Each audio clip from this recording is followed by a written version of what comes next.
সবার জন্য আল্লাহর খোলা বার্তা, জান্নাত আমি দেব তাকে দুটো গুণ যার ভিতরে থাকবে। খুব সহজ কথা বলছে, একদম দুটো গুণ যার ভিতরে থাকবে। ইন্নাল্লাযীনা আমানু, এক নম্বরে আল্লাহ বলেছেন যে মানুষটা ঈমানদার, একটু সুবহানাল্লাহ বলেন। দুটো গুণ লাগবে। এক নাম্বার, যে মানুষটা ঈমানদার। এখানে আবার প্রশ্ন, ঈমানদার কে? বাহ্যিক ভাবে কলেমা পড়েন, এটা আমরা জানি যে লোকটা কলেমা পড়েছেন মানে লোকটা ঈমানদার। কিন্তু এই কলেমাটা শুধু মুখে মুখে কেউ পড়লে ঈমানদার হয়ে যাবেন? একটু কথা বলেন না বাবা। না, শুধু মুখে মুখে কলেমা পড়লেই ঈমানদার হবেন না।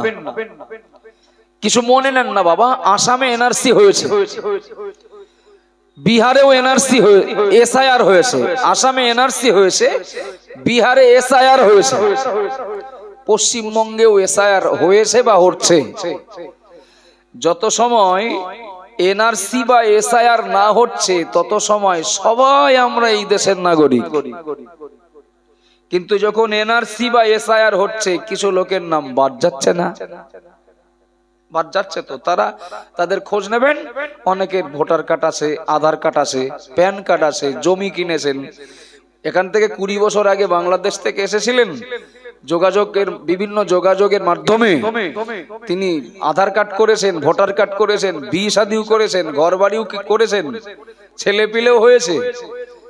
এখন এসআইআর এ ধরা খেয়েছেন। কেন? নিজের নামও 2002 সালের ভোটার তালিকায় নেই, আর এসেছেন তো বাংলাদেশ থেকে, সুতরাং বাপের বাড়ি তো বাংলাদেশে। তো 2002 সালের তালিকায় বাপের ঠিকানা পাবেন কোথায়? পাবেন না তো। সুতরাং এ জাতীয় প্রচুর মানুষ বাংলাতেও বাদ পড়বেন প্রথম রাউন্ডে, তারপরে আবার হিয়ারিং হবে, আবার কখন কি বার্তা আসে, ইলেকশন কমিশন থেকে কি হুকুম আসে, কজন থাকবে কজন যাবে, ওটা পরে। এসআইআর না হওয়া পর্যন্ত সবাই এদেশের নাগরিক। কিন্তু রেজাল্ট বার হলে কিছু কাটছাট হবে, হবে না? হবে না। আমাকে যদি জিজ্ঞাসা করেন যে তোমার গ্রামে মুসলমান কত ঘর, আমি কি নামাজ পড়া লোক দেখে দেখে গুনবো? একটু কথা বলেন বাবু। যে এই লোকটা মদ খায়, মুসলমানের মধ্যে পড়ে না, বাদ দাও। এই লোকটা লটারি কাটে, মুসলমানের মধ্যে এ লোকটা ধরা যায় না। এই লোকটা সুদ খায়, ও এ লোকটারই মুসলমানের মধ্যে গোনা যায় না। আমি কি ওই করব? আমাকে যদি জিজ্ঞাসা করেন, আমি গুনে বলবো আমার গ্রামে 300 ঘর মুসলমান আছেন। কিন্তু মুসলমান বা ঈমানওয়ালা হতে গেলে যা লাগে, যদি এসআইআর করা হয়, মানে কিছু বাদ যাবে না? যাবে না। আপনার গ্রাম গোলাম মাওলা হুজুরের গ্রাম, আল্লাহ হুজুর কেবলাকে জান্নাতের উচ্চ মাকাম নসিব করেন এবং তার রুহানি দোয়া আমাদের নসিবে কবুল করেন, বলুন আমিন। এলাকাতে, এই গ্রামে, এই এলাকা বা এই গ্রামে প্রচুর আলেম ওলামা। যদি আপনাদেরকে জিজ্ঞাসা করা হয়, এটা জাস্ট বাপ বেটা, ভাই ভাই, বন্ধু বন্ধু সম্পর্কে, আপনাদের গ্রামে কত ঘর মুসলমান আছেন, আপনারা কি নামাজ পড়া, রোজা রাখা লোক গুনে গুনে বলবেন? এক মাথার থেকে ধরবেন, ধরে বলবেন আমাদের গ্রামে 400 ঘর মুসলমান আছে। আপনাদের অসুবিধা হচ্ছে নাকি আমার কথায়? গুনে বলবেন যে হ্যাঁ, ওই মোল্লাপাড়ার থেকে গাজীপাড়া, সর্দারপাড়া, মন্ডলপাড়া, মোড়লপাড়া, টোটাল মিলে আমাদের 400 ঘর মুসলমান। কথার কথা, উদাহরণস্বরূপ বলছি। যদি এসআইআর করা হয়, এসআইআর নাগরিকদের এসআইআর না, মুসলমানের এসআইআর, ঈমানওয়ালার এসআইআর, 2-1 জনের নাম বাদ যাবে বলে মনে হয়? কথা বলেন বাবা। আল্লাহ পরিষ্কার জানিয়ে দিলেন, আমার বান্দা বান্দি মনে রাখো, আমি আল্লাহ জান্নাত দেব, তবে দুটো বিষয় লাগবে, দুটো শর্ত লাগবে। ওই জান্নাতি পাওয়ার আশা, জান্নাতে যাওয়ার আশা করা লোকটার ভিতরে দুটো গুণ লাগবে। আল্লাহ 1 নম্বরে বললেন, দুনিয়ার মানুষ মনে রাখো, ইন্নাল্লাযীনা আমানু, যে মানুষটা ঈমানদার। আল্লাহ নবী মুহাম্মদুর রাসূলুল্লাহ সাল্লাল্লাহু আলাইহি ওয়াসাল্লামকে একজন সাহাবা জিজ্ঞাসা করলেন, ইয়া রাসূলুল্লাহ মান ঈমান? হুজুর ঈমানদার, ঈমান কি বা ঈমানদার কে? ঈমানটা কি বা ঈমানদার কে? কোন লোকটা ঈমানদার, কোন লোকটার ঈমান আছে বুঝবো কি করে? কিছু মনে নেন না, আমরা এক একজন এক এক হুজুরির ভক্ত, এক একজন এক এক জামাতের লোক, এক একজন এক এক দরবারের লোক। আমার হুজুরির কথা আপনার গায়ে সহ্য হয় না, আবার আপনার হুজুরির কথা আমার দেহে টানে না। আছে না নেই? আছে না নেই? আছে তো। কিন্তু মুহাম্মাদুর রাসূলুল্লাহ তিনি যে সবার নবী, এই জায়গাটাই কি আপত্তি করার জায়গা আছে? নামত করার জায়গা আছে যে আমি ফুরফুরা দরবারের লোক বসিরহাট দরবারের ফতোয়া মানি না, কি আমি বসিরহাট দরবারের লোক ফুরফুরার ফতোয়া মানি না, কি আমি ও আহলে হাদিস জামাতের লোক ও জামাত ইসলামীদের ফতোয়া মানি না, কি আমি তবলিগ জামাতের লোক দেওবন্দি আহলে হাদিসদের ফতোয়া মানি না? ব্যাপারটা তো এরকম না। জিজ্ঞাসা করলেন যিনি, তিনি হলেন নবী সাহাবা, আর জবাব দিচ্ছেন যিনি, তিনি সবার নেতা, তিনি সবার নবী। সুবহানাল্লাহ বলেন, খুশি হয়ে বলেন না। ব্যক্তিগত কোন ত্রুটির জন্য কেউ যদি নবীর উম্মতের তালিকা থেকে বাদ পড়ে যায়, ওটা ভিন্ন। আল্লাহ নবীকে সাহাবা জিজ্ঞাসা করলেন, ইয়া রাসূলুল্লাহ, ইয়া হাবিবাল্লাহ, মাল ঈমান? ঈমান কি? কোন মানুষটা ঈমানদার বুঝবো কি করে? আল্লাহ নবী বললেন, ঈমানদার কে কে ঈমানদার না, কোন লোকটা ঈমানদার আর কোন লোকটা ঈমানদার না, দুটো বৈশিষ্ট্যে বুঝবে। এই ঈমানদারের সংজ্ঞা কিন্তু এক এক জায়গায় এক এক রকম আছে, বিভিন্ন রকম আছে, যদিও গোড়া এক জায়গায়।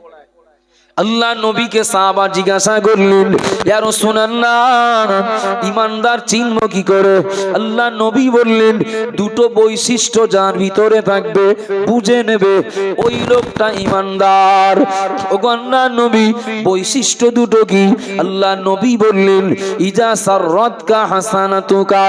বাবা সাহাবা মনে রাখো, আমি মুহাম্মাদুর রাসূলুল্লাহ বলছি, নেকির কাজ যাকে আনন্দ দেয়।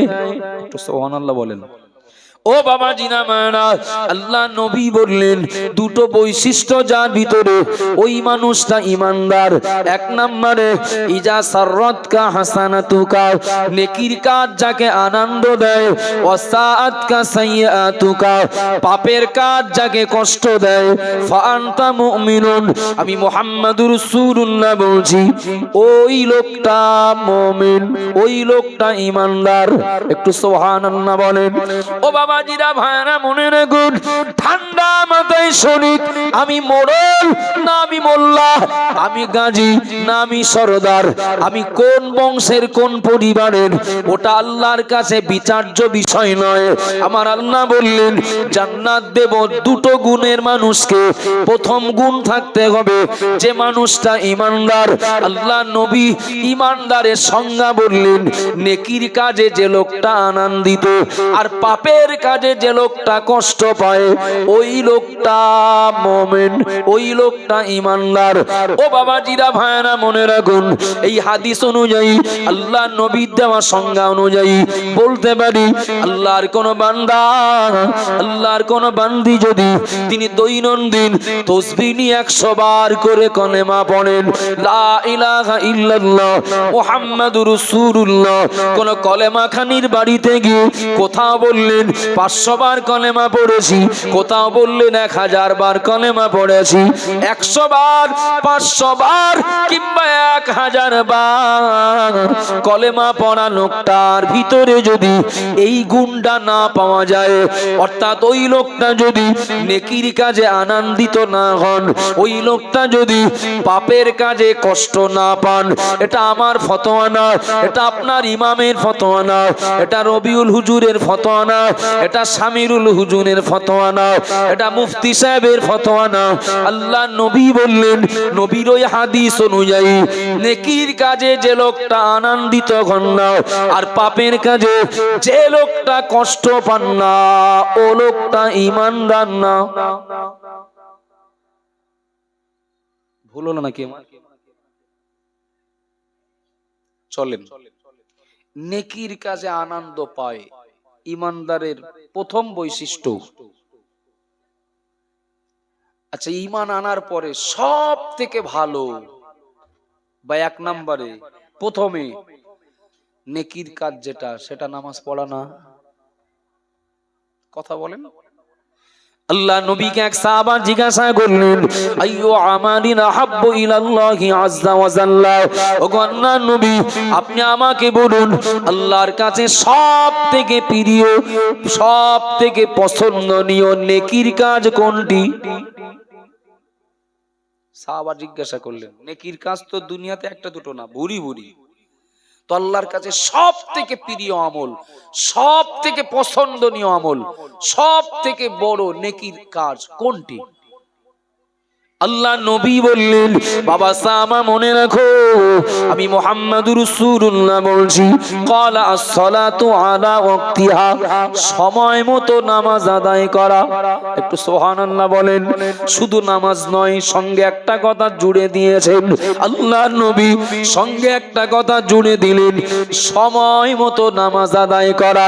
ফজরের নামাজ ফজরের নামাজের সময়ে, জোহরের নামাজ জোহরের নামাজের সময়ে, যে ওয়াক্তের নামাজ পড়ব সেই ওয়াক্তের ভিতরে যদি পড়া হয়, আল্লাহ নবী বললেন সময় মতো নামাজ আদায় করা আল্লাহর কাছে সব থেকে পছন্দনীয় এ নেকির কাজ।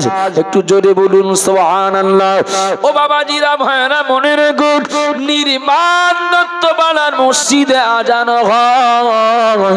এ আজান শুধু মুসলমান বাড়িগুলোই পৌঁছায় না, ঘোনা মসজিদে আজান হয়। এই আজানের ধ্বনি শুধু মুসলমান বাড়িগুলোই পৌঁছায় না, ওই মাইকের এরিয়ার ভিতরে কত মুসলমান তারাও আজান শুনতে পান। শুধু তাই না, কত জীব জানোয়ার রয়েছে তারাও কিন্তু আওয়াজ শুনতে পায়। পায় না? পায় না?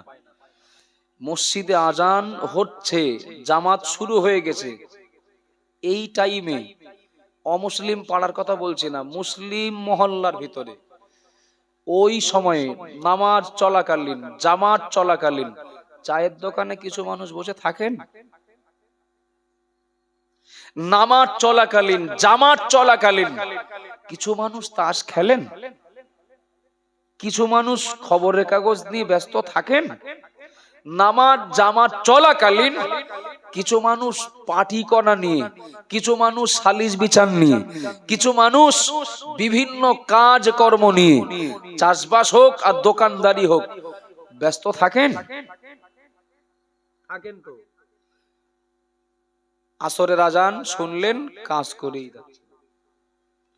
মাগরিবের আজান শুনলেন, এর মাঝখানে ছুটি নেই, বলো, কাজ করেই যাচ্ছেন, দোকানদারি করেই যাচ্ছেন, তাস খেলেই যাচ্ছেন, খবরের কাগজ পড়েই যাচ্ছেন, চায়ের দোকানে গল্প করেই যাচ্ছেন। আসেন না? নেই? ভালো করে ভেবে উত্তর দেন। নেকির কাজ যাকে আনন্দ দেয়, তো ঈমান আনার পরে সর্বশ্রেষ্ঠ নেকির কাজ হলো নামাজ আদায় করা। যে মানুষটা আসর মাগরিব এশা 3 ওয়াক্তের আজান শুনলেন, কিন্তু তিনি খবরের কাগজ পড়ায় ব্যস্ত, তিনি তাস খেলায় ব্যস্ত, তিনি মিটিং করায় ব্যস্ত, তিনি সভা করায় ব্যস্ত, পার্টির কোনো আলোচনায় ব্যস্ত, ভেবে উত্তর দেন তো, এই 3 ওয়াক্তের আজান যদি তাকে আনন্দ দিত, তিনি ওখানে বসে থাকতেন না উঠতেন? আমার ভুল হচ্ছে? যদি এই 3 ওয়াক্তের আজান তাকে, 3 মানে আমি ভাববেন না যেন 2 ওয়াক্ত ছাড় দিছি, এমনি এই সমস্ত পরিবেশগুলোই বেশিরভাগ ওই আসর মাগরিব এশা জোহরের টাইমে বেশিরভাগ আমরা কাজে কমে থাকি। কথা ঠিক না ভুল? তো 3 ওয়াক্তের আজান ভালোভাবে শুনি আমরা ফ্রি টাইমে, বেশিরভাগ ওই সময় আমরা ফ্রি থাকি। 1 ওয়াক্তের আজানেও সাড়া দিলাম না, শুধু নামাজ পড়লাম না, ব্যাখ্যাটা বলো ওই জায়গায় শেষ না, আমাকে 3 বার ডাকা হলো সর্বশ্রেষ্ঠ নেকির কাজে যোগ দেওয়ার জন্য। আমি আনন্দ যদি পেতাম তাহলে যেতাম। বোঝা যাচ্ছে নাকি? আর নবী বললেন, নেকির কাজে আনন্দ পাওয়া লোকটার ভিতরে ঈমান আছে, বুঝবে। আব্বাজান মারা মনি কি দিন মা বোনেরা মনে রাখুন, আমি আর একটা বাগিয়ে যাচ্ছি। আল্লাহর কোন বান্দা আজানের আওয়াজ শুনলেন, নামাজের ব্যাপারে তার আগ্রহ নেই। আল্লাহর কোন বান্দা তিনি রমজান মাসে পৌঁছালেন, রমজানের চাঁদ উঠলো, 11 মাস দেখি ওই মানুষটার যে অভিযোগটা না করতে, রমজানের চাঁদ উঠলে সেই অভিযোগটা শোনা যায়। কি ব্যাপার বাবা, কি ব্যাপার বাবু, কি ব্যাপার ভাই, কি ব্যাপার চাচাজি, রমজান মাস পান চিবাচ্ছেন দেখছি, রোজা নেই নাকি? খোকা আমি কি রোজা কাজা করা লোক? কিন্তু আমার যা যা সমস্যা বলতে গেলে অনেক সময় লাগবে, তবে আমার রোজা থাকা সম্ভব না। তার মানে আজরাইল পাহারা দিচ্ছে, যেই রোজা থাকবে সেই ধরবে। ব্যাপারটা খানিকটা এইরকম, মানে অনেক সমস্যা, আমার শারীরিক অনেক গন্ডগোল, তবে আমি নিজে ভুক্তভোগী। আমারও বলো পেটের প্রচুর গন্ডগোল, আমি বলে কথা না, ও রাত জাগা কাজ যারা করে তাদের পেটের সমস্যা শুরু হয়, তারপরে আনুষঙ্গিক সব আসে, এটা স্বাভাবিক। আপনিও নিয়মিত রাত জাগুন, দেখবেন হয়তো ওই একই সমস্যার সম্মুখীন হয়তো হতে হবে। আল্লাহ সাক্ষী, পুরো রমজানের 1 মাস যে এত ভালো থাকি। আচ্ছা, ইফতারের সময় কম ভাজাভুজি খাওয়া পড়ে? একটু কথা বলেন না। ছোলা ভাজা থেকে ধরে, সিঙ্গাড়া থেকে ধরে, চপ থেকে ধরে, পেজি থেকে ধরে, মানে নো এন্ট্রি নেই, গড়ে খেয়ে যাচ্ছি। এরপরেও গ্যাসও হয় না, বদহজমও হয় না, আরো বাকি 11 মাসের তুলনায় যেন শরীর অনেকটা হালকা থাকে না? একটু কথা বলেন না। তাহলে রমজানের চাঁদ উঠলো, অজুহাত শুরু হলো। কি অজুহাত? রোজা থাকলে আমি একদম মরে যাব। কত রোগীকে দেখি হসপিটালের বেডে কিংবা নার্সিং হোমের বেডে আজানের আওয়াজ যেই না জানালা দিয়ে কানে আসে, আজানের আওয়াজ কানে আসতেই চোখ দিয়ে আপনা আপনি পানি গড়িয়ে যায়। হয়তো চিৎকার করেন না, হয়তো চেঁচামেচি করেন না, জোর আওয়াজে কাঁদেন না, চোখ দিয়ে পানি গড়িয়ে যায়। ও চাচাজি আপনি কাঁদেন কেন, কষ্ট হয় নাকি? না বাবা, কত মানুষ মসজিদে যান, কত মানুষ নামাজ পড়তে মসজিদে যান, আমার কপালটা খারাপ, আমি মসজিদে যেতে পারলাম না। শুধু তাই না, আমি নামাজ পড়ার সুযোগ পাই না। হসপিটালের বেডে কিংবা নার্সিং হোমে বেডে শুয়ে থাকা কত মানুষকে দেখি, রমজানের চাঁদ উঠলে কোনো কারণে যদি ভর্তি হয়ে থাকেন, তার ইনজেকশন দিতে হয়, সেলাইন দিতে হয়, তাকে ঔষধ দেওয়ার প্রয়োজন হয়। যেই না দিনের বেলা একটা ইনজেকশন দিতে যাওয়া হয়, সেলাইন দিতে যাওয়া হয়, যখন একটা ঔষধ খেতে বলা হয়, লোকটার চোখ দিয়ে পানি গড়িয়ে যায়। কি ব্যাপার, অসুবিধা হচ্ছে নাকি, কোনো কষ্ট হচ্ছে নাকি? না না, দেহের কষ্ট না, ইনজেকশনের সুচ ফোটানোর জন্য আমার ব্যথা লাগবে ওই জন্য না, আমার সেলাইন দিলে কষ্ট হবে ওই জন্য না, আমার এই জন্য কান্না আসে, এই জন্য চোখ দিয়ে পানি আসে, কারণ অন্য কিছু নয়। রমজান মাস চলছে, কত মানুষ রোজা আছেন, আমার কি কপাল খারাপ, আমি রোজা থাকতে পারলাম না। আসেন না? নেই? কত মানুষ জিজ্ঞাসা করেন, কত মানুষ জিজ্ঞাসা করেন, শোনেন মারাত্মক রোগে আক্রান্ত, ডাক্তার বলেছেন খবরদার ইনজেকশনটা কিন্তু নিতেই হবে, কি আপনাকে দুটো সেলাইন টানতেই হবে। এরপরেও কত হুজুরের কাছে, এই হুজুরের কাছে ফোন করলেন, একরকম বললেন, হইলো না, হয়তো বলেছেন না না নিতে হবে, না নিলে হবে না। আর এক হুজুরের কাছে ফোন করে দেখছেন রোজাটা বাঁচানো যায় কি? কি আমি ভুল বলছি নাকি বাবা? তাহলে কত মানুষকে হসপিটালের বেডে থাকাকালীন রোজা না থাকতে পারার জন্য কষ্ট পান, নামাজ না পড়তে পারার জন্য কষ্ট পান।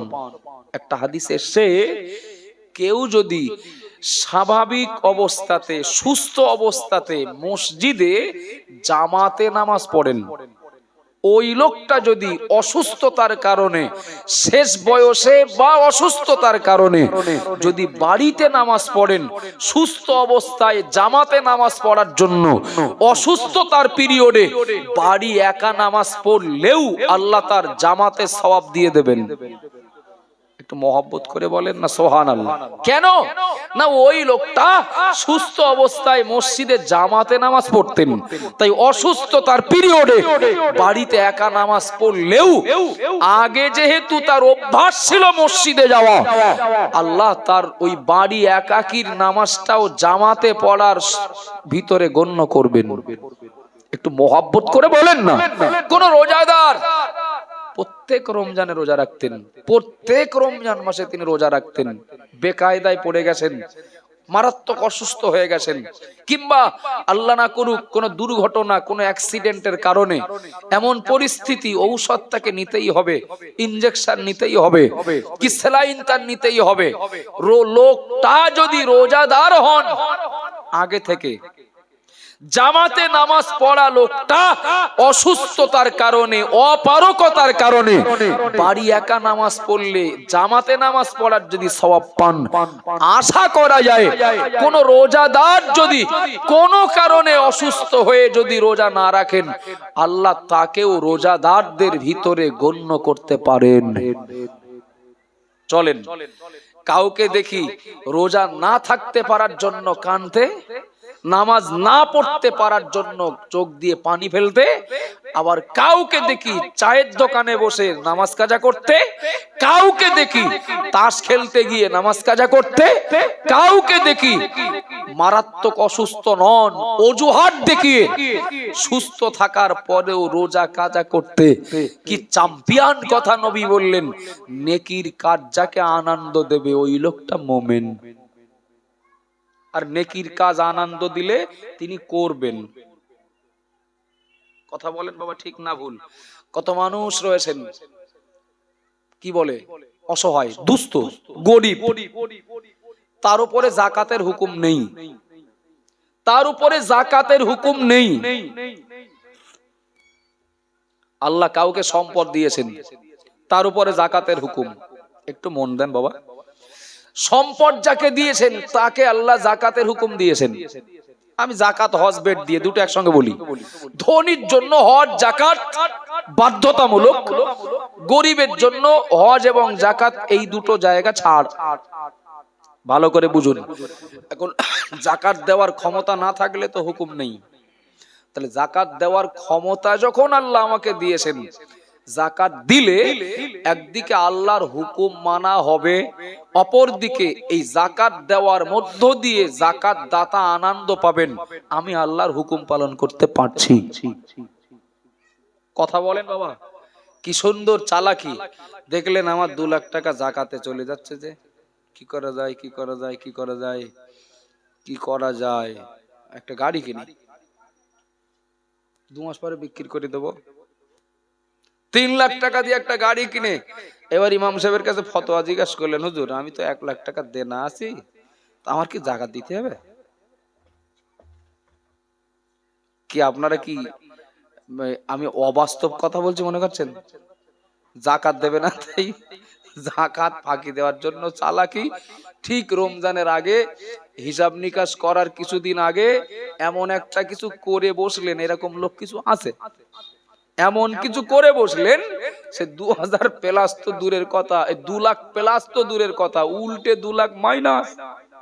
এইবার মুফতি সাহেবের কাছে ফোন করে, হুজুর আমি 2 লাখ টাকা দেনা রয়েছে, আমার কি যাকাত দিতে হবে? তো হুজুর বলবেন হ্যাঁ দিতে হবে। কথা বলেন না। যাকাত দেওয়ার অর্থশালী তিনি যাকাত দিয়ে আনন্দ পাবেন। একদিকে আমি আল্লাহর হুকুম পালন করছি, অপরদিকে কত মানুষ রয়েছেন আল্লাহ তাদের অর্থ দেননি, তারা এই সওয়াবের কাজটা করতে সুযোগ পাননি।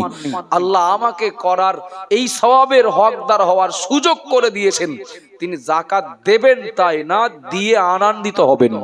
সুবহানাল্লাহ বলেন।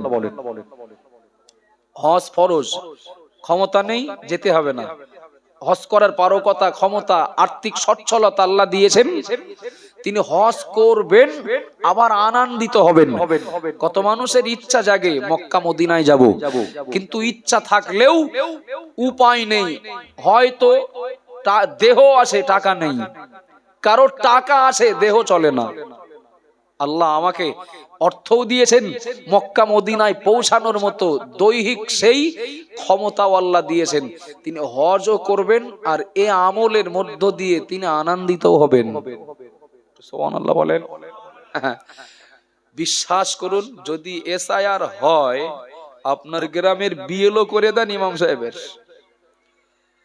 আমার গ্রামের বিএলও করে দেওয়া যাক আমার মসজিদের ইমাম সাহেবের, তবে এসআইআর এ গ্রামের লোককেও বাদ না গেলেও ইমাম বাদ শিওর যাবে।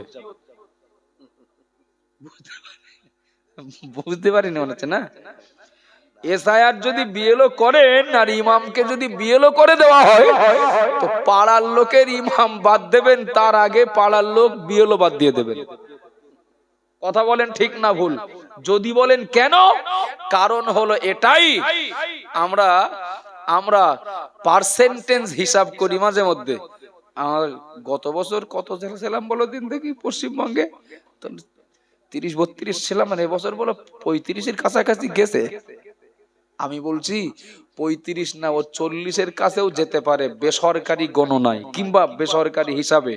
সরকারি হিসাবে একটা আসে, ওটাকে আমরা ক্রিটিসাইজ করব না, তুচ্ছ করব না। আমি ধরে নিলাম আপনি আমি গুনলে 5 জন বাড়বে, কিন্তু এখানে পাচ্ছি 100-র ভিতরে 30 জন ইমানওয়ালা, ইমানদার। আর বাস্তবে ইমানদারের বৈশিষ্ট্য অনুযায়ী যদি ইমানদার খোঁজা হয়, ইজা সাআতকা সাইয়্যাতুকা, প্রিয় নবী বললেন ইজা সাররাতকা হাসানাতুকা ওয়া সাআতকা সাইয়্যাতুকা, নেকির কাজে আনন্দ পায় আর পাপের কাজে কষ্ট পায়, ওই লোকটা ইমানদার। আমি আর বেশি ব্যাখ্যায় যাব না, আমি এই দুটো বৈশিষ্ট্যের নিরিখে গ্রামের এক মাথার থেকে এবার ইমানদার খুঁজবো। নেকির কাজের প্রতি অনীহা, এমন বাড়ি বেশি পাওয়া যাবে। কথা বলেন না বাবা? অপরদিকে মনে রেখে দিন, পাপ যাকে কষ্ট দেয়, এটা একটা ভাইটাল বৈশিষ্ট্য। ও বাবা জিরা মায়েরা মনে রাখুন, কিছু মনে নেন না। আমি একটা ছোট বাচ্চাকে ডাকবো, ছোট একটা বাচ্চাকে ডেকে নেব, বয়স মনে করেন তার 10 বছর, আনুমানিক ক্লাস 4-এ পড়ে। ওই বাচ্চাটাকে যদি আমি সামনে ডাকি, স্টেজের সামনে ডেকে একটা মোমবাতি জানি, ওই বাচ্চাটাকে যদি বলি মনা এই মোমবাতির আগুনে হাত দাও, 5টা চিপস দেব, ক্যাডবেরি দেব, আরো 20 টাকা দেব সঙ্গে, দেবে না? কতটা খাবার দিলে হাত দেবে? এখনকার ছেলে পিলে তো পাকা, হুজুরির ব্যবস্থা করিয়ে তো এখান থেকে যাবে। পাগল পেয়েছে না হুজুর, আর অনেক কিছু বলতাম, তা বলবো না বলে হাঁটতে।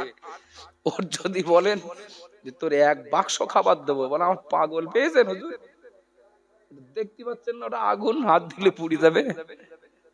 কথা ঠিক না ভুল? ও হাত দেবে না। কেন দেবে না বলেন দিন? ওর হাত পুড়ে যাবে, তাই ও যতই লোভ দেখান ও জীবনে ওই আগুনে হাত দেবে না। কেন না? ওই 1 বাক্স খাবারের লোভ করতে গেলে হাতটা আগুনে পোড়াতে হবে। মাইকে ঘোষণা হয় 10 টাকায় 10 লাখ। ঘোনা গ্রামের কেউ যেহেতু প্রচুর আলেম ওলামায়ে গ্রামের বাস করেন, মনে হয় ঘোনা গ্রামের কেউ লটারি কাটেন না, কিন্তু কেউ বসিরহাট মহকুমার কেউ কাটেন না বললে মানবো না। একটু দয়া করে বলুন, 10 টাকায় 10 লাখ, 20 টাকায় 1 কোটি। আনুমানিক বলছি একদম পুরো 1 মাস আগে, 1 মাস 1-2 দিন আগ পিছ হবে হয়তো, একজন ইমাম আমাকে বলছেন ভাই বিরাট টেনশনে আছি। ক্যামেরার সামনে বলছি বলো, বিরাট টেনশনে আছি। বসিরহাট রেঞ্জের ভিতরের কথা বলছি, বাইরের না। যদি খুব পিড়াপিড়ি করেন তাহলে আমি আপনার প্রমাণ দিতেও পারবো খুব সহজে। ইমাম বললেন, ভাই বিরাট টেনশনে আছি। কেন ভাই? বলেন, আমাদের মহল্লায় একজন 1 কোটি টাকা পেয়েছেন, তিনি নিয়াত করেও রেখেছেন একদিন ইফতার দেবেন। 1 কোটি টাকা পেয়েছে লোকটা, একটু আল্লাহ শুকরিয়া আদায় করবে না? চোর হলেও বংশ ভালো তো। এমনিতে লোকটার জল করাছে, আর্থিক অবস্থা যথেষ্ট ভালো, তার উপরে আবার 1 কোটি টাকা পেয়েছে। আচ্ছা, এই লোকের ভক্তর অভাব আছে? একটু কথা বলেন না। এই লোকটার হয়ে লাঠি ধরার লোকের অভাব আছে? এই লোকটার পিছন ধরে এই লোকের পক্ষ নিয়ে সাপোর্ট করার লোকের অভাব হবে? মানে আমরা শুধু আমি না, মসজিদে প্রায় প্রায় আলোচনা আছে, বলো দিন দেখি আমরা এ পুলসেরাত পার হব কি করে? তোমার ইফতার কি আপনার ইফতার নেওয়া হবে না, এই কথা এই মহল্লায় বলার কেউ নেই। কেন নেই? এমনি তো আদি বড় লোক, তার উপরে আবার এত টাকা হালি করে পেয়েছে, তার বাড়ির থেকে লোক তো মোটে ফুরোই না। যে বলবে ইফতার নেওয়া হবে না, তার রাত কাটাবে কি তা ঠিক নেই। কিছু বোঝা যাচ্ছে নাকি? খুব অবাস্তব কিছু বলছি বলে মনে হয়? ফাও কথা বলে পাপ জোগাড় করে আমার লাভ কি? কিছু মনে নেন না। লটারি কাটা পাপের কাজ, সন্দেহ আছে নাকি? লটারি কাটা পাপের কাজ। এখন এই পাপের কাজটা করে নবী বললেন, পাপ যাকে কষ্ট দেয়, আমি বাংলা বাংলি বোঝাচ্ছি আর কি। লটারি কাটাটা পাপের কাজ, আর কাটার পরে 1 কোটি বাঁধলো, আনন্দ হবে না কষ্ট হবে? নেকির কাজে আনন্দ হওয়ার কথা ছিল, উল্টে গেছে। সেইটা উল্টে গেছে। 1 কোটি টাকা পেয়ে আনন্দ করে নিয়াত করেই নিয়েছে, কায়দা করে ইফতার একদিন দেবে। এখন এই ইফতার খাবেন যারা, দুনিয়ার কথা বলেন, মরণের পরে সে তখনকার বিচার তখন হবে। দুনিয়ার কথা বলেন, এই ইফতার খাবেন যারা তাদের কপাল পড়বে, না খাবেন না যারা তাদের কপাল পড়বে? হ্যাঁ না বাবা, আমার কথাটা বুঝতে পারেন, আমি বলেছি এখনকার কথা বলেন, পরের কথা না। যদি ইফতারের আইটেম ভালো হয়, ইফতারের আইটেম যদি ভালো হয়, 100-র মধ্যে 95 জন খাবে। 100-র ভিতরে 95 জন খাবে। ও লটারি কাটার লোক, ও একাদশ দিয়ে লাভ কি? কত লোক তো আছে প্রকাশ্যে সুদ খায়, খায় না খায় না? প্রকাশ্যে সুদ খায়, সে লোকটাও ইফতার দাতা। এখন দেখবেন খায় 100-র ভিতরে 95 জন, 5 জন খায় না কি খান না, ওই 5 জনই বলে বিপদে পড়েন। কি বাবু ভুল বলছি নাকি?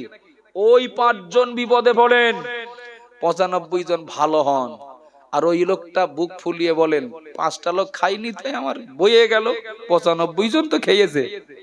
আরো যদি একটু তেজি লোক হয়, একটু জেদি হয়, আক্রমণাত্মক মনোভাবের হয়, তাহলে এই 5টা লোক কেন খাইনি ওই লোকটা আবার কৈফিয়ত চাবে। কি হুজুর ভুল বলছি নাকি? উল্টো করে কৈফিয়ত চাবে। বাবা কিছু মনে নেন না, 1500 বছর আগে নবী ভবিষ্যৎবাণী করে গেছেন এরকম হবে। আল্লাহ নবী বললেন, এমন আল্লাহ নবী বললেন, কিয়ামতের পূর্বে তোমরা দেখতে পাবে ওয়া উকরিমা রাসূলু মাখাফাতা শাররিহি আও কামা ক্বালা আলাইহিস সালাম। আল্লাহ নবী কিয়ামতের 15টা আলামত বলেছেন, তার ভিতরে একটা আলামত নবী আমার বললেন, অপরাধীর অপরাধ জেনেও, লোকটা অপরাধী জেনেও তাকে সম্মান দেওয়া হবে। ও বাবা জিনামারা, কিয়ামত আসার পূর্বে মিশকাত শরীফের হাদিসের ভিতরে 15টা আলামতের কথা নবীর হাদিসে উল্লেখ করা হয়েছে। এই 15টি আলামতের ভিতরে একটা আলামত হলো উকরিমার রাসূলু মাখাফাতা শাররিহি, নিজের ক্ষতির ভয়ে কিংবা লসের ভয়ে কিংবা ঘাটতির ভয়ে অপরাধী জেনেও তাকে বাবু বাবু করবে। আছে না নেই? আছে না নেই? বুঝতে পারছি বলে লোকটা টাটকা হারামখোর। লোকটা যে অপরাধী সামাজিক দৃষ্টিতে ও শরীয়তের দৃষ্টিতে এতে কোনো সন্দেহ নেই, কিন্তু প্রভাবশালী, টাকা আছে অনেক, জনসাপোর্ট আছে পিছনে বিরাট, জেনে বুঝেও তার সম্মান দেওয়া তাই না, তার হাদিয়া গ্রহণ করেও তাকবীরটাও অন্যদের তুলনায় একটু জোরেই হয়। কথা বলেন না? এখন নামের আগে মোহাম্মদ আর পরের নামটা একদম পুরো আব্দুর রহমান ধরে নেন। এই লোকটা যদি লটারি কেটে আনন্দ পায় বিরাট, তো নবীর ওই ঈমানওয়ালার সংজ্ঞার সঙ্গে মেলে না। তো পাপ করে যদি কষ্ট পায়, পাপ হতেই পারে, একটা মানুষ পাপ করতেই পারে, করে ফেলেছে, এটা করা উচিত হয়নি, আমার না করাটা ভালো ছিলাম, তওবা পড়ে নিচ্ছে। পাপ যদি তাকে কষ্ট দেয়, লোকটা মুমিন, কিন্তু এ পাপে যদি আনন্দিত হয়, নবীর ওই হাদিস অনুযায়ী লোকটাকে তো মুমিন বলা যাচ্ছে না। কথা বলেন ঠিক না ভুল বাবা? আজকের ছেলেটার মানে ফাইনাল দেখাশোনা হবে, আজকেই দিনখান হবে। এখন মেয়ের পক্ষ থেকে 1 ভরি ওজনের একটা সোনার চেন এনেছে। কতটা এই চলে না এখন? আশীর্বাদ প্রথা চালু হয়েছে বলো প্রায়।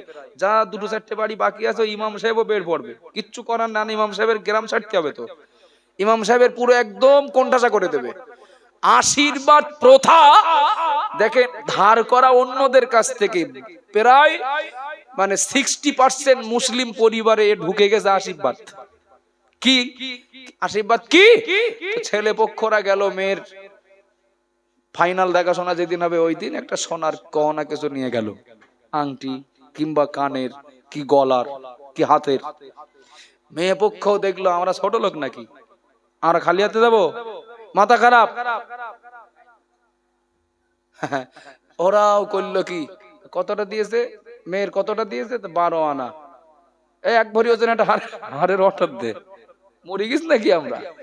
এখন যদি 1 ভরি ওজনের একটা সোনার চেন মেয়ে পক্ষ হবু বরকে বা জামাইকে গলায় যদি একটু পরিয়ে দেয়, সোনা লেনদেন করে যারা, আশা করতে পারেন খুশি হবেন। কি হবেন? আর যদি মেয়ে পক্ষ খালি হাতে আসেন, মেয়ে পক্ষ একটু ধার্মিক মতো, খালি হাতে আসলে ওদিকে রান্নাঘরের থেকে শুরু হয়ে যাবে যে কুটুম করার আর জায়গা খুঁজে পাইনি, এদের মতো ছোট লোক ও চেনা হয়ে গেছে, আসলো তা খালি হাতে, আমরা 12 আনা সোনা দিলাম, তোদের 8 আনাও জুটিনি। বোঝা যায়নি নাকি? এখন 1 ভরি ওজনের সোনার চেন একটা ছেলেটার গলায় পরিয়ে দিলে ছেলেও বিরাট খুশি, বাপও খুশি, মা আরো খুশি। আব্বাজান মারা মনে কি দিন, মা বোনেরা মনে রাখুন, আগিয়ে চলুন। প্রিয় নবী মুহাম্মদুর রাসূলুল্লাহ সাল্লাল্লাহু আলাইহি ওয়াসাল্লাম বললেন, পাপের কাজ যাকে কষ্ট দেয় ওই লোকটা মুমিন। ও বাবা জিরা মারা মনে রাখুন, কি বলতে বলতে এই পর্যন্ত এসেছি। আল্লাহ নবী বললেন নেকির কাজ আনন্দ দেয়, পাপের কাজ যাকে কষ্ট দেয় ওই লোকটা মুমিন, ওই লোকটা ঈমানদার। আর মহান আল্লাহ বললেন আমি জান্নাত দেব তাকে। 1 নাম্বার গুণ যার ভিতরে থাকবে, যে লোকটা ঈমানদার হবে। ও বাবাজিরা ভাইরা মনে গেদি, মুখে মুখে শুধু লা ইলাহা ইল্লাল্লাহ মুহাম্মাদুর রাসূলুল্লাহ এই কথা বললে পাড়ার লোকের কাছে ঈমানদার হওয়া যায়, জনগণনা রিপোর্টে মুসলমানের তালিকায় নাম তুলে দেওয়া যায়, পাড়ার মানুষ ঈমানদার বলে পরিচয় দেয়। কিন্তু মনে রেখে দিন, প্রিয় নবী মুহাম্মদুর রাসূলুল্লাহ সাল্লাল্লাহু আলাইহি ওয়াসাল্লাম বললেন ইকরারুর বিল লিসানি ওয়া তাসদীকু বিল জিনানি ওয়া আমালু বিআরকান আও কামা ক্বালা আলাইহিস সালাম। এই কালেমা শুধু মুখে যে মানুষটা বলেন ওই মানুষটা ঈমানদার না, বরং শর্ত জুড়েছেন আরো 2টি। যে মানুষটা মুখে বলবেন আল্লাহ হলেন আমার মালিক, মুহাম্মদুর রাসূলুল্লাহ তিনি হলেন আল্লাহর নবী, তিনি হলেন আমার নবী, এই কথাটা যিনি মুখে বলবেন অন্তর দিয়েও বিশ্বাস করবেন। 3 নম্বরে বললেন কাজে করে দেখাবেন, ওই লোকটা মুমিন। সুবহানাল্লাহ বলেন, খুশি হয়ে বলেন না বাবা। ও বাবাজিরা ভাইরা মনে রাখুন, 2 মিনিটের কথা বলি। আল্লাহ আমার মালিক। প্রত্যেক মোমেনের একই দাবি না? আপনাদের অসুবিধা হচ্ছে? প্রত্যেক মোমেনের একই দাবি না? আল্লাহ আমার মালিক। তাহলে আমি কে? ওই মালিকের আমি কে? গোলাম। আল্লাহ আমার মালিক, আমি গোলাম। আমার দাবি যদি সঠিক হয়,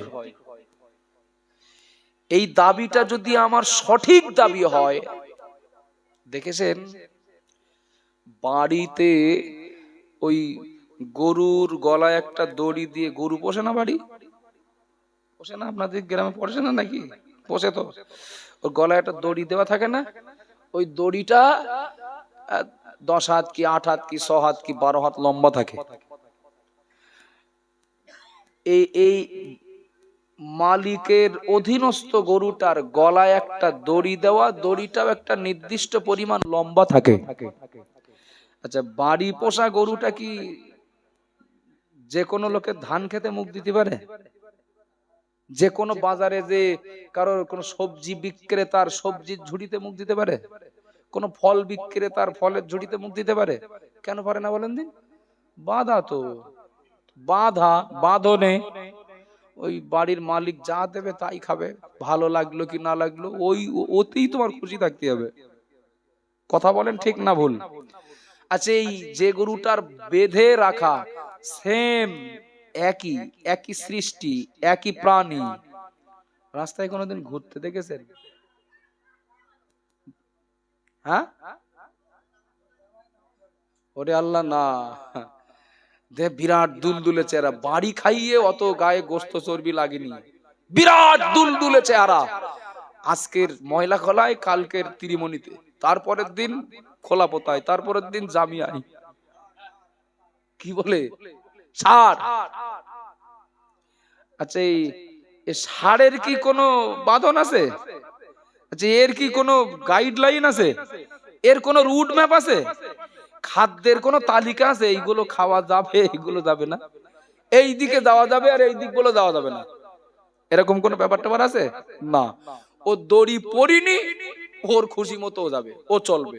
রেল গেট পড়ে গেছে, তাই কি ও যদি গুড়ি মেরে যেতে পারে তা চলে যাবে। একে ও বাঁধন না পড়া একটা প্রাণী। যাও যেখান খুশি যাও, তোমার জন্য সব দরজা খোলা।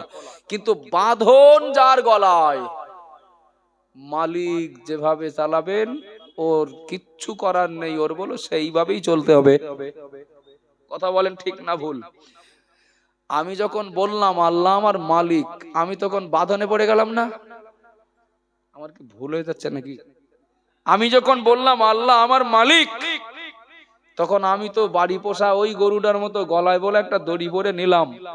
এ বাঁধনটা দড়ির বাঁধন না, এটা ঈমানের বাঁধন। এই দুনিয়াতে বিভিন্ন জাতি, বিভিন্ন ধর্মের মানুষ বাস করেন, যারা আল্লাহকে মালিক বলে মানেন না। ওরা ইচ্ছা খুশি চলতে পারেন, যেতে পারেন, খেতে পারেন, নিতে পারেন, দিতে পারেন, পড়তে পারেন, বাঁধন নেই তো। কিন্তু দয়া করে বলবেন নাকি যে মানুষটা ঈমান আনলেন, এই মানুষটা তো স্বইচ্ছায় বাঁধনে পড়লেন, স্বইচ্ছায় তাড়িয়ে ধরে গলায় দড়ি দেওয়া হয়নি, লোকটার উপরে চাপ সৃষ্টি করে, প্রেসার সৃষ্টি করে ওই লোকটার ঘাড়ে ঈমান চাপিয়ে দেওয়া হয়নি। স্বইচ্ছায় লোকটা গলায় বাঁধন পড়লেন। আমি ছেড়ে দেওয়া প্রাণীদের মতো না, আমি বাড়ি পোষা গৃহপালিত ওই প্রাণীটার নেই। আমার একজন মালিক রয়েছেন, মালিকের নাম আল্লাহ, আর আমি হলাম ওই মালিকের গোলাম, যে বাঁধনে আমি আবদ্ধ হয়েছি, বাঁধনটা হলো ঈমান। এবার একটু দয়া করে বলবেন, বাড়ি পোষা বাঁধা গরুটা বাঁধন ছিঁড়ে যে কোনো জায়গায় যদি যেতে না পারে, যে মানুষটা ঈমানের বাঁধনে বাঁধা, তিনি তো তত দূর যাবেন। আল্লাহ মালিক দড়ি যতটা লম্বা করেছেন, ভুল হয়ে যাচ্ছে না তো আমার? আল্লাহ মালিক আমার জন্য দড়ি লম্বা করেছেন মসজিদ পর্যন্ত, সিনেমা হল পর্যন্ত না। ঠিক বলছি না ভুল বলছি? আমি যে মালিকের গোলাম, আমার ওই মালিক আমার জন্য দড়ি লম্বা করেছেন মিলাদ মাহফিল পর্যন্ত, গান বাজনা যাত্রা থিয়েটার পর্যন্ত না। সুতরাং আল্লাহ মালিকের গোলাম যিনি তিনি ইমানদার, আর আল্লাহ মালিকের গোলাম যিনি তিনি দড়ির ভিতরে থাকবেন, বাঁধন ছিড়বেন না। কথা বলেন ঠিক না ভুল বাবা? দাবি আমার আমি মালিকের গোলাম, আবার চলি বলো ওই সেই আজকের ময়লা খোলায়, তারপরের দিন তিরিমণিতে, তারপরের দিন খোলাপোতায়, ওই রকম। আর এই রকম মানুষ বেশি। কথা বলেন ঠিক না ভুল? এই রকম মানুষ, এই মাইন্ডের, এই চিন্তার মানুষ বেশি। কিছু মনে নেন না, আমি অনেকটা শেষের দিকে এসছি। আমাদের হুঁশ ফেরে, আমাদের মনে পড়ে, হ্যাঁ তাই তো, যে আমি যে সেই মালিকের গোলাম, যে মনে আমাদের পড়ে। তবে প্রায় 45-50 বছর পার করে, তাই কথা বলেন না, মনে পড়ে না এমনটা না, মনে পড়ে। তবে বাড়ি যাওয়ার কদিন আগে, হ্যাঁ তাই তো, যে আমার সে বাঁধনে থাকার কথা সে মনে নেই তো। আমি বাঁধনে থাকা মালিকের অধীনস্থ একজন গোলাম, যে বাঁধনে আসি, তবে বাড়ি যাওয়ার কদিন বলো আগে।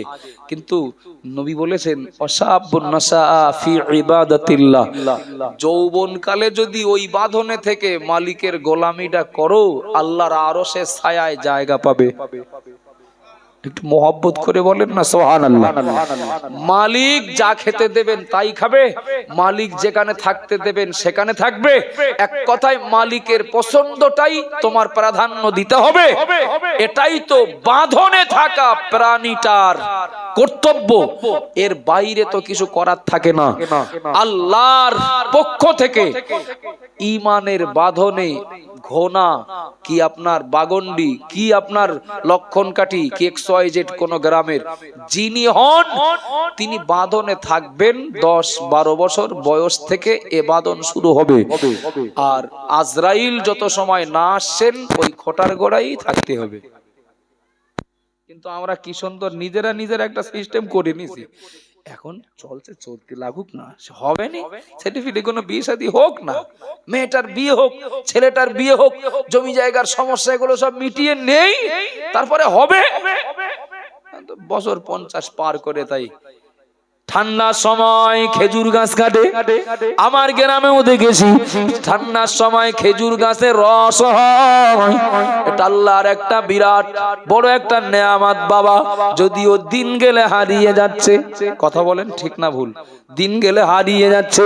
আমি নিজে দেখেছি গাছ কেটেছেন দুপুর বেলা, সন্ধ্যা বেলা ভাড়ের রসগুলো খালি করে নিয়ে আসতে হয়, তা না হলে ভাড় ছাপিয়ে যেতে পারে, খুব ছাপিয়ে যেতে পারে। আমি নিজেও এ কাজ করেছি। বাড়ি কটা খেজুর গাছ ছিল, এখন নেই, যদিও আব্বা গাছ কাটতেন, আব্বার ওটা একটা নেশা বলতে পারেন। আমি নিজেও করেছি। এখন সে দেখা যাচ্ছে সে সারা রাত ঝুলিয়ে রেখেও হাফ খোপ হচ্ছে না। কথা বলেন ঠিক না ভুল?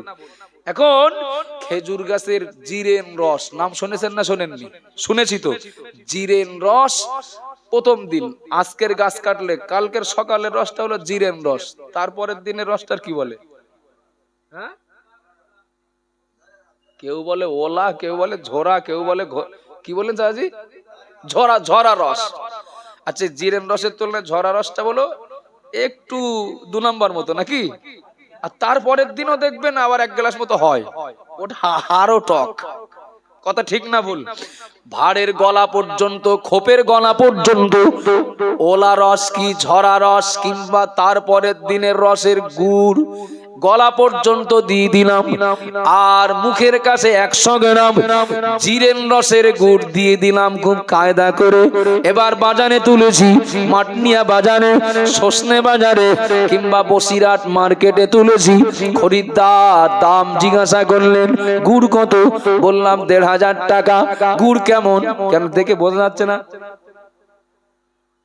ফ্রেশ, 100 গ্রাম উপরে গুড় তো ফ্রেশ, জিরেন রসের গুড় একদম। ও বাবাজিরা ভাইরা মনে রাখুন, এটাও আমার দেখা, কেনেন যারা অন্ধের মতো কেনেন না। একটু আঙুল ঢুকিয়ে দেখেন, কাঠি মেরে দেখেন তলার মাল কেমন। কথা বলেন না, তলার মালের খবর কি? এখন কাঠি মারতেই দেখা গেল ওপরে পেলেন জিরের রসের পাটালি, জিরের রসের গুড়, কিন্তু তলার দিকে তো টক টক ভাব, কালারও আলাদা, গুড়ের কোয়ালিটিও আলাদা। ও বাবা জিনামারা, এই গুড় বিক্রেতা চিটিংবাজ হবেন কিনা? কথা বলেন বাবা, চিটিংবাজ হবেন তো? আমার মাথা থেকে পা, এটা একটা ভার ধরে নিতে পারি, এটা একটা ক্ষোভ ধরে নিতে পারি। আল্লাহ আমার জন্য হায়াত বরাদ্দ করলেন 60, 70 কিংবা 80 বছর। ও বাবা জিরামারা, আমি যদি 70 বছর দুনিয়ায় বাঁচি, উম্মতে মুহাম্মাদির গড় আয়ু 70 বছর, 60 থেকে 70 বছর, আমি 70 বছরটাই ধরে নিলাম না, 60, 70 এর মিডিল 65 বছর আমি বাঁচবো। আমি সিদ্ধান্ত নিয়েছি 50 বছর পর্যন্ত যা খুশি করে দেয়, এসব ওলা রসের গুড় তলার দিকে থাকবে। আর ঠিক যেই চুল দাড়ি পাক ধরা মতন হবে, সেই এবারটা আমাদের বাড়ি কেনবো, একটা তসবি জোগাড় করবো, খোকার বলবো একটা ওমরায় যাওয়ার ব্যবস্থা করে দিস। খোকা, সারা জীবন কি করিস সব তো জানিস, যাকাত দেইনি, তোদের ভবিষ্যতের চিন্তা করি। হজে এতদিন যাইনি, রাস্তার ধারের 5 কাঠা জমিটা আটকাবো বলে, জানিস তো সব, অন্তত একটু ওমরায় যাওয়ার ব্যবস্থা করে দিস। 50 বছর পরের থেকে ভাড়ের মুখে জিরেন রসের গুড় দেওয়া শুরু হলো। বোঝা যাচ্ছে নাকি? দুনিয়ার ক্রেতা যদি জিরেন রসের গুড় দেখেই যদি ভাড় নিয়ে চলে না যান টাকার বিনিময়ে, তাহলে এ ভাড় যিনি কিনবেন, এই ভাড় নিয়ে তো জান্নাতটা দেবেন। আমার কথা কি বোঝা যাচ্ছে নাকি? এ ভাড় মালিক নেবেন, নিয়ে তারপরে বিনিময় আল্লাহ তার টাকা দেবেন না, জান্নাত দেবেন। আল্লাহ দেখে নেবেন না? একটু কথা বলেন না। নতুন কাফন, আতর, কর্পূর, গোলাপ পানি, শর্মা ওসিয়াত করে গেছে, খোকা সব থেকে দামি কাফনটা দিস, সব থেকে দামি কাফন, সব থেকে দামি আতর, সব থেকে দামি গোলাপ পানিটা ব্যবহার করিস। এই দেখে গেলাম 5000। কিছু মনে নেন নাই, বলো সব ওই ওপরে মাতানি দেওয়া মতো হচ্ছে, কিন্তু তলার খবর যে কি, ফেরেশতারা কাটি মেরে তারপর বলো সিদ্ধান্ত নেবে। রাগ করছেন নাকি বাবা? সত্যি যদি জিরো থেকে আমার এই ভাড়টা মালিকের কাছে গ্রহণযোগ্যতা পাক, আমি যদি মনে প্রাণে কামনা করি, তলার থেকে জিরেন রসের গুড় দিয়ে ভাড় ভর্তি করতে হবে। আর তলা থেকে জিরেন রসের গুড় দিয়ে ভাড় ভর্তি করে মালিকের কাছে ন্যায্য দাম পেতে গেলে ছোটবেলা থেকে কোরআন শেখার পাশাপাশি ইসলাম ও শরীয়তের প্রয়োজনীয় জ্ঞান অর্জন বাধ্যতামূলক। কথা বলেন না বাবা? ছোটবেলা থেকে যদি গাছটা বাচ্চা নামিও গাছটাকে যদি আমি ইসলামের উপরে ওর ভিতটা তৈরি করি, আশা করা যায় ও ভাড়ের মধ্যে আর ওলা রসের গুড় ঢুকবে না। কথা বলেন। আমাদের পর্ব, কারো বয়স 35, কারো বয়স 40, 45, 50, 60।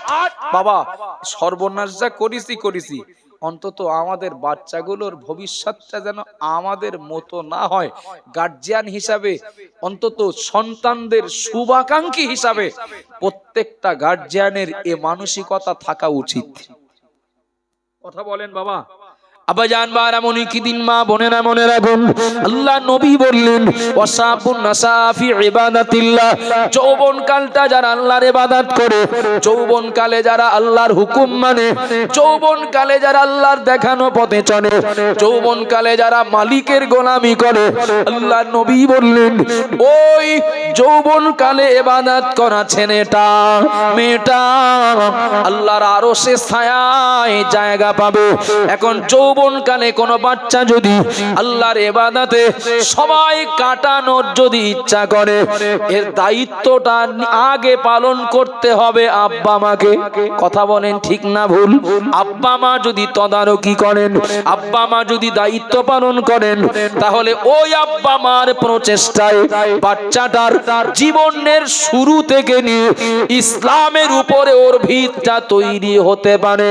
ও বাবা জিরা ভাইরা খেয়াল করুন, যেমন আল্লাহ নবী বলেছেন, মান করাআল কোরআনা ওয়া আমিলা নবী আমার বললেন, মান করাআল কোরআনা ওয়া আমিলা বিমা ফি উলবিসা ওয়ালিদাহু তাজা ইয়াউমাল কিয়ামাতি দাউহু আহসানা মিন দাউইশ শামস আও কামা কানা আলাইহিস সালাম।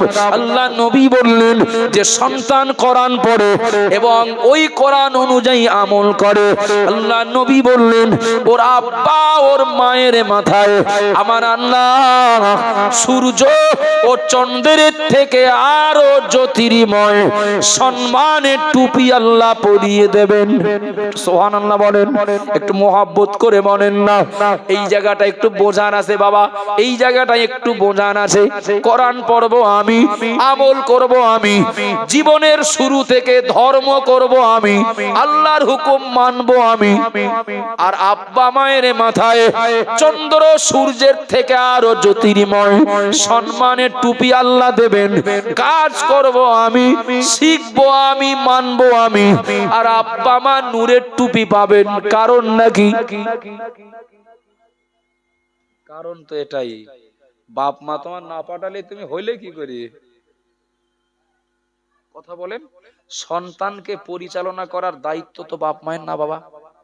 একটু কথা বলেন না। সন্তানকে পরিচালনা করার দায়িত্ব তো বাপ মায়ের, তবে মায়ের 12 আনা আর বাপের 4 আনা।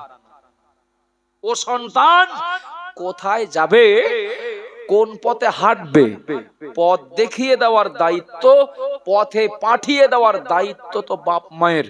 সন্তান যদি ধার্মিক হয়, কোরআন জেনে ও আমিলা বিমা ফিহি, তার উপরে যদি আমল করে, কোরআনের উপরে আমল করবে মানে কি?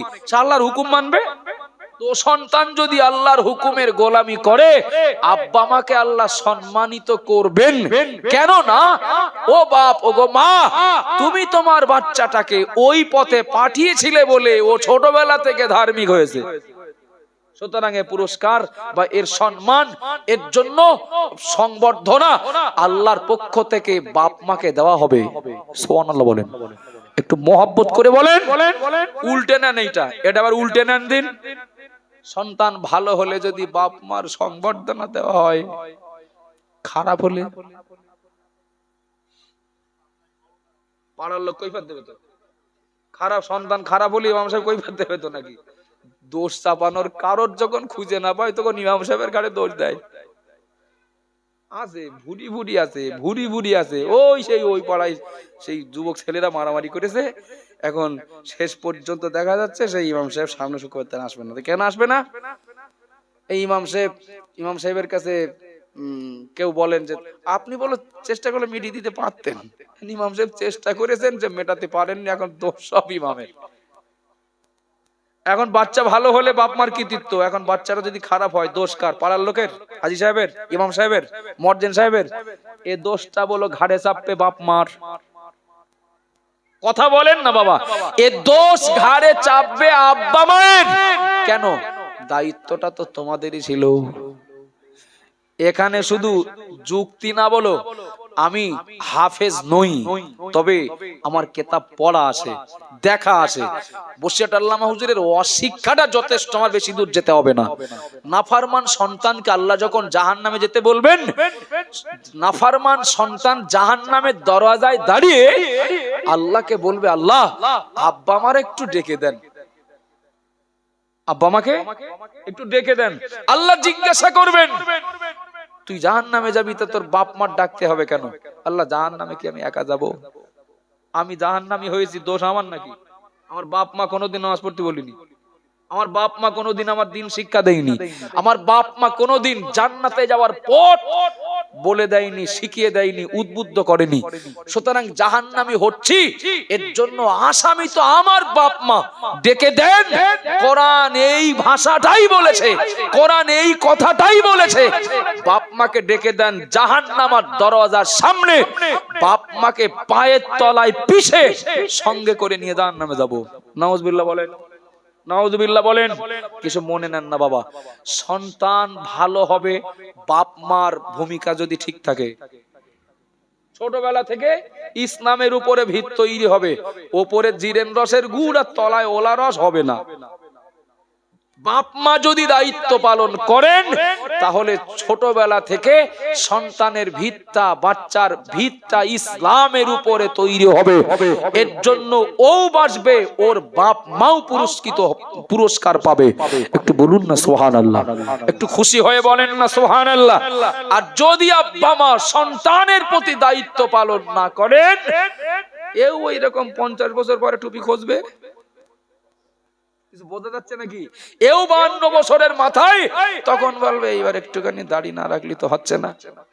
এও মরবে, এর বাপ মারও বেড দেবে। আর রাজুল রাইন ফি আহলিহি ওয়া মাসউলুন আন রাইয়াতিহি।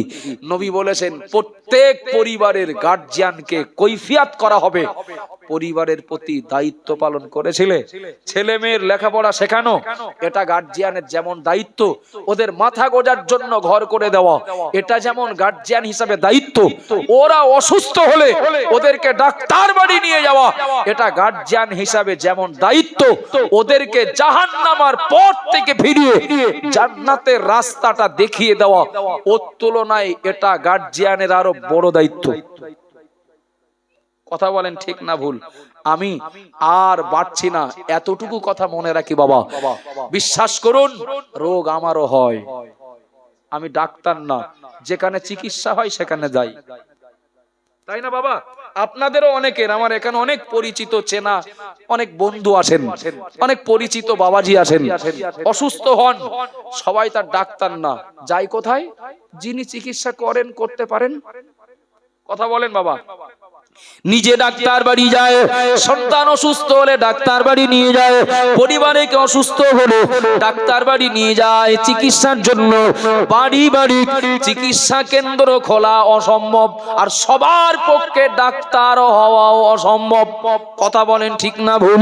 নানাই গ্রামে যদি একজন ডাক্তার থাকেন, দুইজন ডাক্তার যদি থাকেন, তাহলে গ্রামের আশা করা যায় প্রাথমিক প্রয়োজন মিটে যাবে। ও বাবা জিনা মারা, অসুস্থ হলে নিজে ডাক্তার বাড়ি যায়, আর বাচ্চা অসুস্থ হলে ওই ডাক্তার বাড়ি পৌঁছে দেই। একটু বলবেন নাকি বাবা? জ্বর গুলো, সর্দি কাশি, আমাশা, পেট ব্যথা গুলো, এগুলো রোগ। এই রোগের ট্রিটমেন্টের জন্য যদি ডাক্তার বাড়ি যেতে হয়, আমি নামাজ পড়ি না, বাচ্চাটাও পড়ে না, আমি রোজা রাখি না, বাচ্চাটাও রাখে না, আমি গান শুনি, বাচ্চাটাও শুনি, আমি বিড়ি খাই, বাচ্চাটাও খায়, এগুলো রোগ কিনা? কথা বলেন না। এ রোগ আগের আমাশা, পেট ব্যথা, জ্বর, সর্দি কাশি, মাথার যন্ত্রণা, এ রোগের চিকিৎসা যদি না করি, ধরেই নিলাম মরণ হবে। কিন্তু বেনামাজি, বেরোজগার, ধর্মহারা, গান বাজনা, যাত্রা, থিয়েটার, মদ, জুয়া, লটারি, জেনা, বেবিচার, এই রোগগুলো যার পেয়েছে, এ রোগের ডাক্তার দেখানো যদি না হয়, এ রোগ তো জাহান্নামায় টেনে নিয়ে যাবে। কথা বলেন না। গ্রাম্য মক্তবগুলো, গ্রাম্য মাদ্রাসাগুলো, এগুলো ঈমান ওয়ালাদের জন্য হসপিটালের মতো। সুবহানাল্লাহ বলেন, একটু মোহাব্বত করে বলেন। ডাক্তারখানার মতো। আমার বাচ্চাটার যে আমি একটু দিন শিক্ষা দেব, ওর ঘাটতি আছে অনেক, আমার এক মনে করায় পারি না, পারলেও সময় নেই, তো ডাক্তার বাড়ি ভর্তি করে দিয়ে দেওয়া যায় না? চিকিৎসা ওখানে ডাক্তার রেডি আছে তো, আছে না নেই? একটু কথা বলেন না। চিকিৎসা কেন্দ্রও আছে, ডাক্তারও আছে, আমি পারি না চিকিৎসা করতে, আমার নিজের জন্য কি আমার পরিবারের জন্য। তাহলে চিকিৎসা কেন্দ্র পর্যন্তও যদি পৌঁছে না দেই, তাহলে আর মানে কৈফিয়ত থেকে বাঁচার তো আর উপায় থাকলো না। আমি নিজে পারি না, তবে ডাক্তার বাড়ি নিয়ে গিয়েছিলাম, আমি নিজে পারতাম না আমার বাচ্চাটাকে, ছেলেটাকে, মেয়েটাকে ছোটবেলা থেকে ইসলামের উপরে ওর ভিত তৈরি করার জন্য গ্রামে যে একটা ডাক্তারখানা আসে, ডাক্তারখানায় ভর্তি করে দিয়েছিলাম। বাপ মা আল্লাহর কাছ থেকে সন্তানের ব্যাপারে কৈফিয়াতের হাত থেকে বেঁচে যাবেন। আর যদি নিজে বাপ মা হিসাবে সন্তানের এই ঘাটতি পূরণ না করেন, আর ওই ডাক্তারখানা পর্যন্ত, মক্তব পর্যন্ত, মাদ্রাসা পর্যন্ত পৌঁছেও যদি না দেন, তাহলে টোটাল সন্তানের নাফরমানির দায় বর্তাবে বাপ মার উপরে। আমার কথায় কেউ কষ্ট পেলেন? সামনাসামনি বলেন তো, অন্যায় স্বীকার করে যায়। কাউকে আঘাত করলাম কি? ভুল হলে ক্ষমা করবেন। লা ইলাহা ইল্লাল্লাহ মুহাম্মদ রাসূলুল্লাহ পড়িছি মানে জিতে গেছি সব, আমু জিতে গেছি আর আমার পরিবারও জিতে গেছে না বাবা।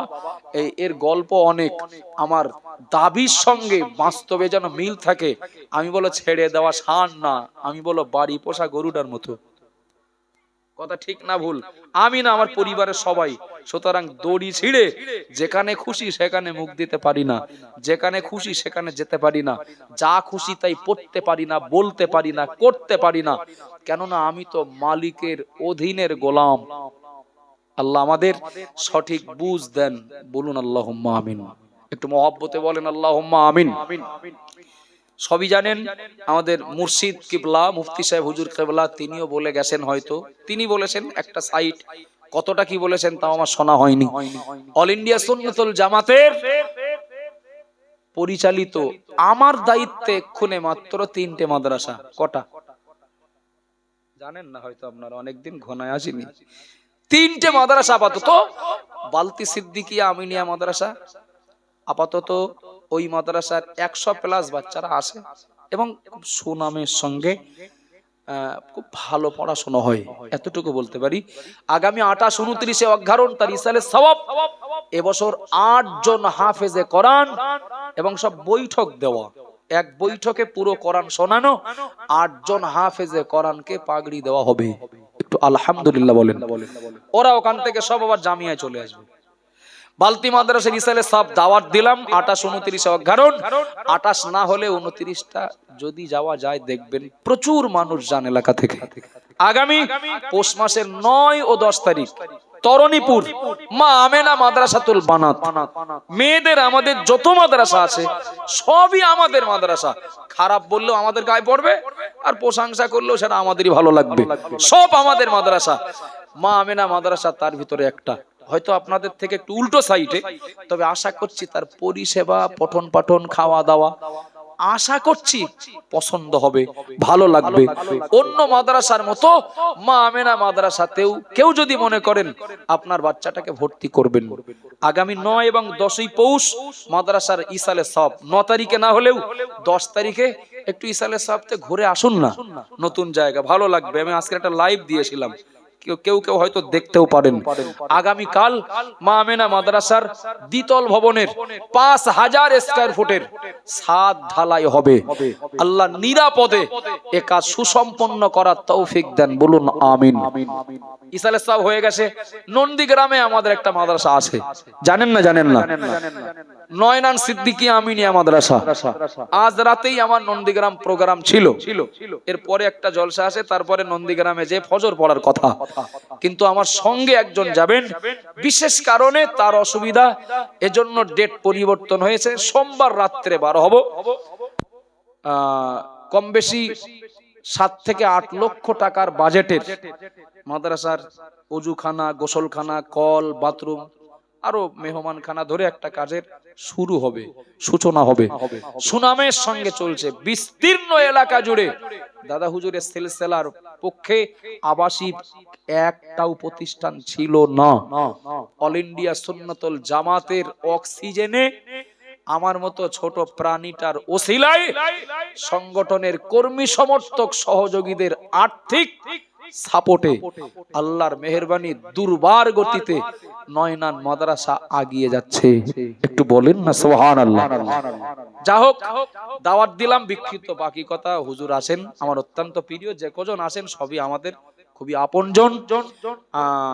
পরবর্তী বক্তা যিনি ঘোষণায় ছিলেন আসেম বিল্লাহ হুজুর, তিনিও আমাদের খুব ঘরের মানুষ, একদম বাড়ির মানুষ মতো। তিনি আসবেন, তিনি আসার আগে আর আমার পর থেকে কয়েক মিনিট আমাদের রবিউল হুজুর কিছু কথা বলবেন। আপনারা চলে যাবেন কে কে রাগ করে। আমি একটু হাত তোলেন দিন, দেখে যাই অন্তত ক্যামেরাটা ওইদিকে ঘুরিয়ে। আচ্ছা, যদি মনে করেন যে আপনারা রাগে রাগে বসে থাকবেন, আর তাকবীর দিয়ে আল্লাহু আকবার আসতে বলবেন। আর যদি মনে করেন 10-15 মিনিট তো আমরা বসে থাকবানি, একটু তাকবীরটা জোরে দেন দিন, আমি অন্তত একটু শান্তি পেয়ে নামি। নারায়ে তাকবীর। হুজুর 11টা পর্যন্ত আপনি চালালেও অসুবিধা নেই। দরুদ শরীফ আল্লাহুম্মা